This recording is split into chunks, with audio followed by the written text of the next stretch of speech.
ओम परमात्मने नमः। कामना, स्पृहा, ममता और अहंता से रहित होने पर उसकी क्या स्थिति होती है, इसका वर्णन आगे के श्लोक में करते हुए इस विषय का उपसंहार करते हैं।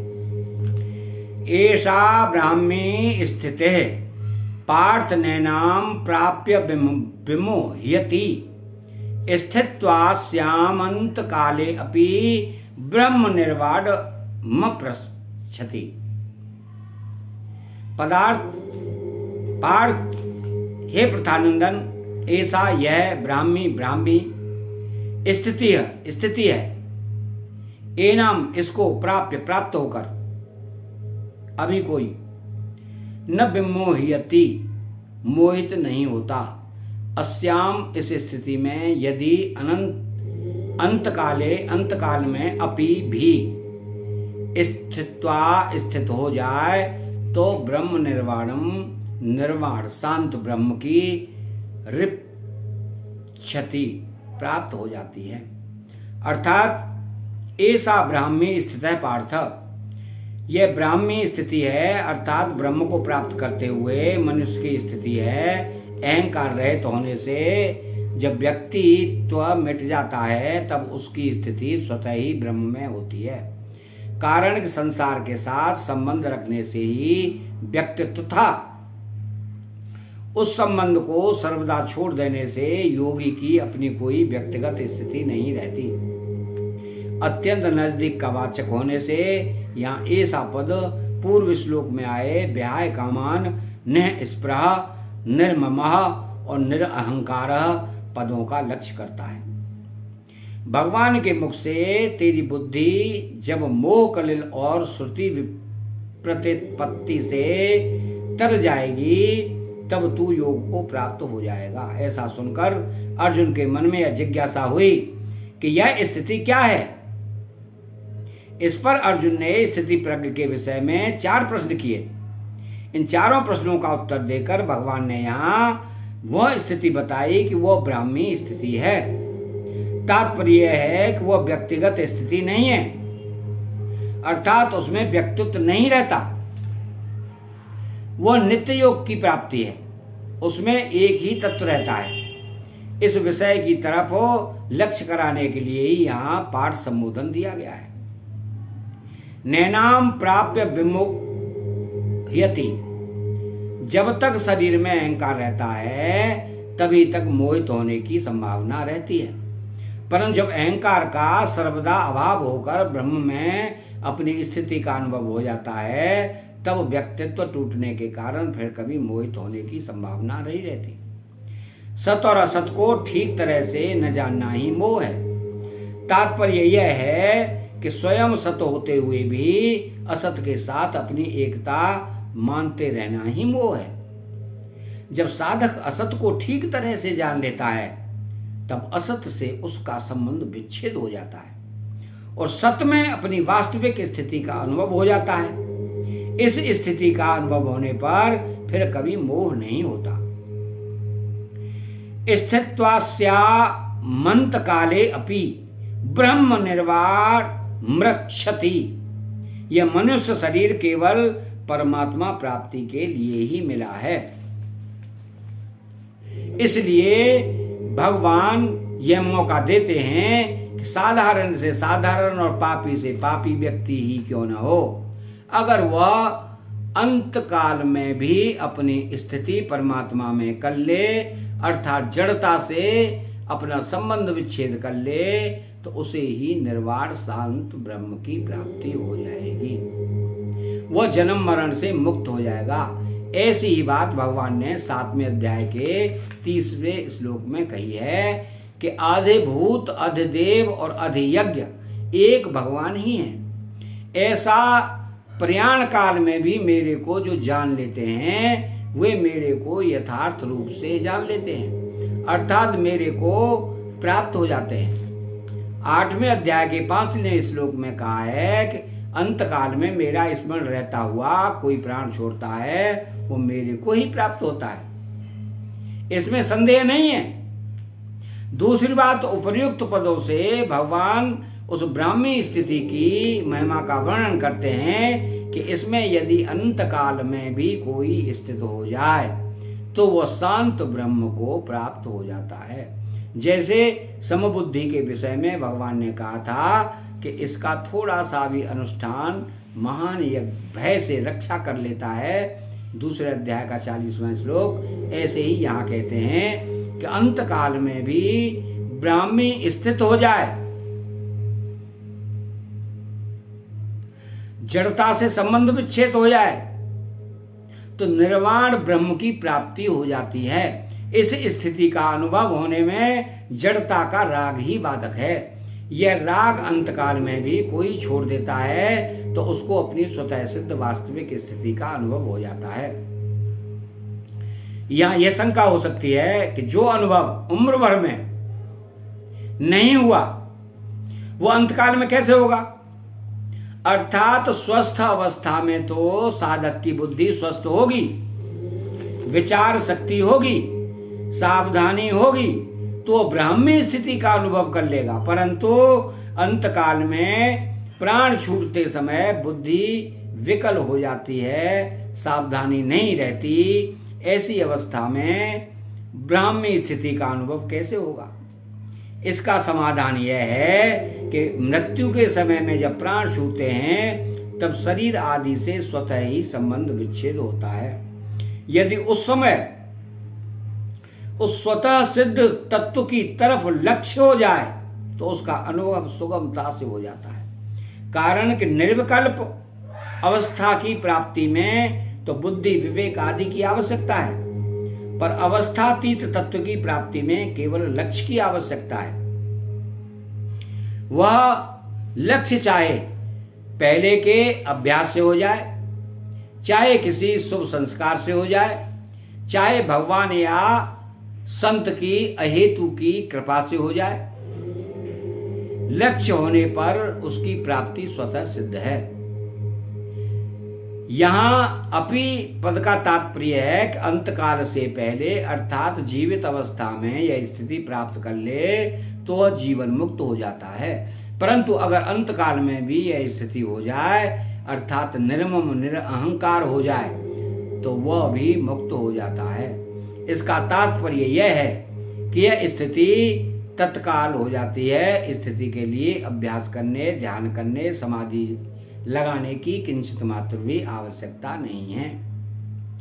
भगवान ने यहाँ कर्म योग के प्रकरण में ब्रह्म निर्वाणम पद दिया है। इसका तात्पर्य है कि जैसे सांख्य योगी को निर्वाण ब्रह्म की प्राप्ति होती है, गीता के 5वें अध्याय के 24वें 26वें श्लोक तक, ऐसे ही कर्मयोगी को भी निर्वाण ब्रह्म की प्राप्ति होती है।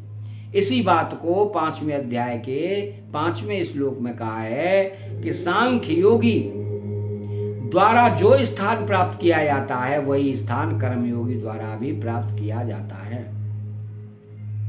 अब इसमें बहुत गूढ़ और विशेष बात यह है कि जड़ और चेतन ये दो पदार्थ हैं। प्राणी मात्र का स्वरूप चेतन है पर उससे जड़ का संग किया हुआ है। जड़ की तरफ आकर्षण होना पतन की तरफ जाना है और चिन्मय तत्व की तरफ आकर्षण होना उत्थान की तरफ जाना है,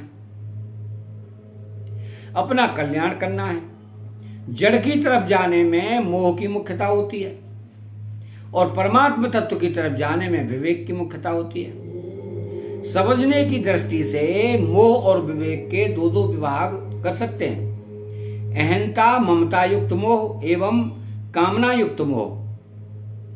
नंबर 2 सत असत का विवेक एवं कर्तव्य अकर्तव्य का विवेक। प्राप्त वस्तु शरीर आदि में अहंता ममता करना यह अहंता ममता युक्त मोह है और अप्राप्त वस्तु घटना परिस्थिति आदि की कामना करना यह कामना युक्त मोह है। शरीरी शरीर में रहने वाला अलग है और शरीर अलग है। शरीरी सत है और शरीर असत है। शरीरी चेतन है और शरीर जड़ है। इसको ठीक तरह से अलग अलग जानना सत असत का विवेक है और कर्तव्य क्या है, अकर्तव्य क्या है, धर्म क्या है, अधर्म क्या है, इसको ठीक तरह से समझकर उसके अनुसार कर्तव्य करना और अकर्तव्य का त्याग करना कर्तव्य अकर्तव्य का विवेक है। पहले अध्याय में अर्जुन को भी 2 प्रकार का मोह हो गया था, जिसमें प्राणी मात्र फंसे हुए हैं। अहंता को लेकर हम दोषों को जानने वाले धर्मात्मा हैं और ममता को लेकर ये कुटुंबी मर जाएंगे। ये अहंता ममता युक्त मोह हुआ।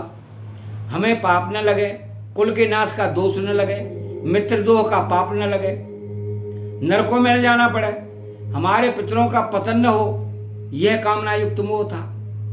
उपर्युक्त दोनों प्रकार के मोह को दूर करने के लिए भगवान ने दूसरे अध्याय में 2 प्रकार का विवेक बताया है। शरीरी शरीर का, सत असत का विवेक बताया है। शरीरी शरीर का, सत असत का विवेक दूसरे अध्याय के 11वें से 30वें श्लोक तक और कर्तव्य कर्तव्य का विवेक दूसरे अध्याय के 21वें से 53वें श्लोक तक। शरीरी शरीर का विवेक बताते हुए भगवान ने कहा कि मैं, तू और ये राजा लोग जहां नहीं पहले नहीं थे, ये बात भी नहीं है, और आगे नहीं रहेंगे, ये बात भी नहीं।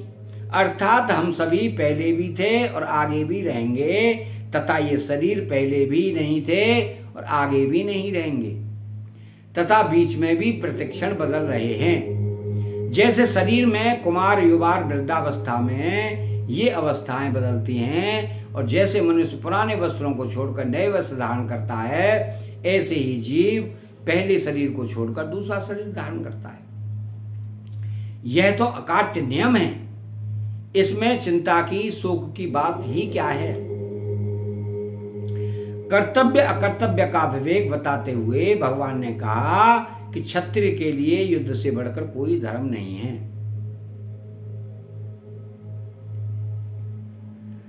अनायास प्राप्त हुआ युद्ध स्वर्ग प्राप्ति का खुला दरवाजा है। तू युद्ध रूप स्वधर्म का पालन नहीं करेगा तो तुझे पाप लगेगा। यदि तू जय पराजय लाभ हानि सुख दुख को समान करके युद्ध करेगा तो तुझे पाप नहीं लगेगा। तेरा तो कर्तव्य कर्म करने में ही अधिकार है, फल में कभी नहीं। तू कर्म फल का हेतु भी मत बन और कर्म न करने में भी तेरी आसक्ति ना हो। इसलिए तू कर्मों की सिद्धि असिद्धि में सम होकर, समता में स्थित होकर कर्मों को कर, क्योंकि समता ही योग है।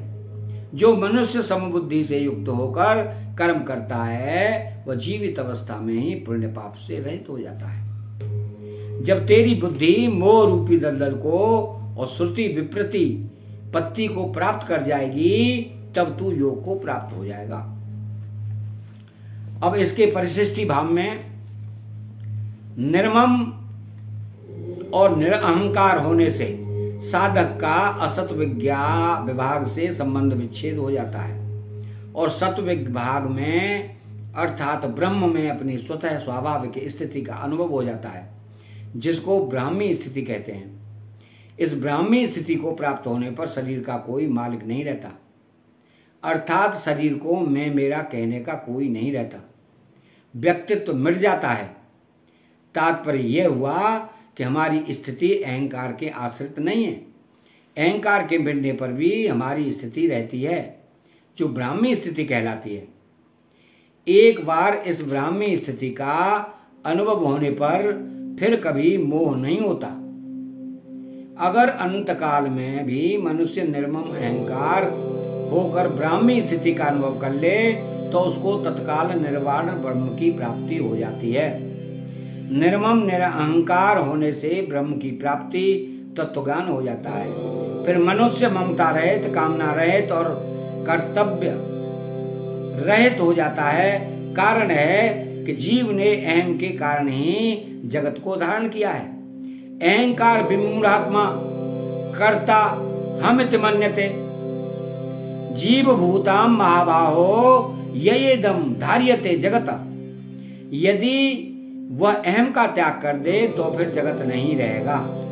ब्रह्म की प्राप्ति होने पर अगर अहंकार के संस्कार हों तो समग्र परमात्मा की प्राप्ति स्वतः हो जाती है, क्योंकि समग्र परमात्मा ब्रह्म की प्रतिष्ठा है। मेरा कुछ नहीं है, इसको स्वीकार करने से मनुष्य निर्मम हो जाता है। मेरे को कुछ नहीं चाहिए, इसको स्वीकार करने से मनुष्य निष्काम हो जाता है। मेरे को अपने लिए कुछ नहीं करना है, इसको स्वीकार करने से मनुष्य निरअहंकार हो जाता है। इस प्रकार ओम तत् सत इन भगवान नामों के उच्चारण पूर्वक ब्रह्म विद्या और योग शास्त्र में श्री भगवत गीतोपनिषद रूप श्री कृष्णार्जुन संवाद में सांख्य योग नामक दूसरा अध्याय पूर्ण हुआ। कर्मयोग, सांख्य योग, भक्ति योग आदि सभी साधनों में विवेक की बड़ी आवश्यकता है। सांख्य योग में इस विवेक को मुख्यतः और सांख्य योग से ही भगवान ने अपना उपदेश आरंभ किया है। अतः इस अध्याय का नाम सांख्य योग रखा गया है। दूसरे अध्याय के पद, अक्षर और वाच। इस अध्याय में अथ द्वितीयो अध्याय के 3 संजयवाच, श्री भगवानवाच आदि पदों के 14 श्लोकों के 957 और पुष्पिका के 13 पद हैं। इस प्रकार संपूर्ण पदों का योग 987 है। नंबर 2, इस अध्याय में अथ द्वितीयो अध्याय के 7 संजयवाच, श्री भगवानवाच आदि पदों के 45 श्लोकों के 2403 और पुष्पिका के 45 अक्षर हैं। इस प्रकार संपूर्ण अक्षरों का योग 2500 है। इस अध्याय के 72 श्लोकों में से 5वां, 7वां, 8वां, 20वां, 22वां और 70वां ये 6 श्लोक 44 अक्षरों के छठा योग 46 अक्षरों का और 19वां श्लोक 45 अक्षरों का है। शेष 64 श्लोक 32 अक्षरों के हैं। इस अध्याय में 7 वाच हैं, 2 संजय वाच हैं, 3 श्री भगवान वाच हैं और 2 अर्जुन वाच हैं। दूसरे अध्याय में प्रयुक्त छंद इस अध्याय के 72 श्लोकों में से 5वां, 6वां, 7वां, 8वां, 20वां, 22वां, 19वां और 70वां ये 8 श्लोक उपजाति छंद वाले हैं। दूसरे अध्याय में 52वें, 67वें श्लोक के प्रथम चरण में नगण प्रयुक्त होने से नवविपुला, 12वें, 26वें और 32वें श्लोक के प्रथम चरण में तथा 61वें और 63वें श्लोक के तृतीय चरण में रगड़ प्रयुक्त होने से रविपुला, 36वें और 56वें श्लोक के प्रथम चरण में भगड़ प्रयुक्त होने से भविपुला, 71वें श्लोक के प्रथम चरण में और 31वें श्लोक के तृतीय चरण में मगन प्रयुक्त होने से मविपुला, 46वें श्लोक के प्रथम चरण में सगण प्रयुक्त होने से सविपुला, 45वें श्लोक के प्रथम और तृतीय चरण में नगण प्रयुक्त होने से जाति पक्ष विपुला और 47वें श्लोक के प्रथम चरण में भगण तथा तृतीय चरण में नगण प्रयुक्त होने से संकीर्ण विपुला संज्ञा वाले छंद हैं। शेष 49 श्लोक ठीक पथ्यावक्त्र अनुष्ठम छंद के लक्षणों से युक्त हैं। यहाँ अध्याय 2 समाप्त होता है। चैनल को सब्सक्राइब करें, बेल आइकन घंटी को दबाएं और